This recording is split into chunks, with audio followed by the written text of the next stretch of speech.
domenica prossima, 16 aprile, l'Acragas Calcio gioca in casa allo Stadio Esseneto d'Agrigento contro Resuttana. La partita è decisiva al fine della promozione dei biancoazzurri in Serie D. Oggi iniziata la prevendita. Il servizio di Gaetano Ravanà.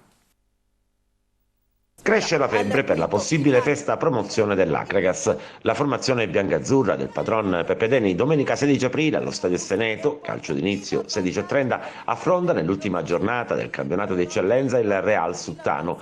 In caso di vittoria sarà promozione in Serie D. Un match point che il gigante vorrà sfruttare al meglio, indipendentemente dal risultato di Favara, dove i locali affronteranno l'Enna, che in classifica ha un punto in meno. Il Real Suttano arriva da un buon periodo di forma, per loro è importante fare il risultato da Agrigento per scongiurare i play-out, pertanto sarà gara vera in tutti i sensi. Bisogna dimenticare il 3-0 rifilato nel match d'andata dai biancoazzurri. Domenica sarà una partita difficile sotto tutti i punti di vista, un po' come l'è stata quella con il Gela vinta soltanto al 97esimo.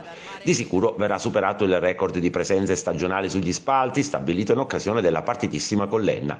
E la società Acragas ha comunicato che oggi pomeriggio, martedì 11 aprile, dalle ore 15 inizia la prevendita dei biglietti per assistere al match. I biglietti potranno essere acquistati presso diversi punti vendita, alla segreteria dello Stadio Esseneto, alla tipografia Mayra in via Callicratide e al Bar dei Fiori del Villaggio Mosè. Gli orari della prevendita sono i seguenti: dalle 10 alle 13 e dalle 15 alle 19.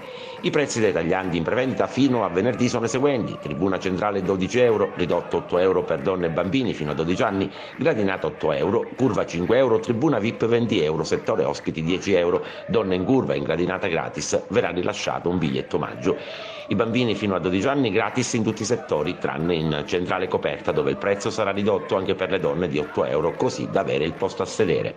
Sabato 15 aprile e domenica 16 aprile i biglietti avranno invece un prezzo differente: tribuna centrale 15 euro, curva 5 euro, donne 5 euro in curva e 8 euro in gradinata, settore ospiti 10 euro, bambini fino a 12 anni entrano gratis solamente in curva e in gradinata. Domenica 16 aprile il botteghino dello Stadio Esseneto sarà aperto già alle 10. Inoltre il tagliando potrà essere acquistato in qualsiasi momento tutti i giorni, anche domenica, fino all'inizio della partita, collegandosi online sul sito Viva Ticket.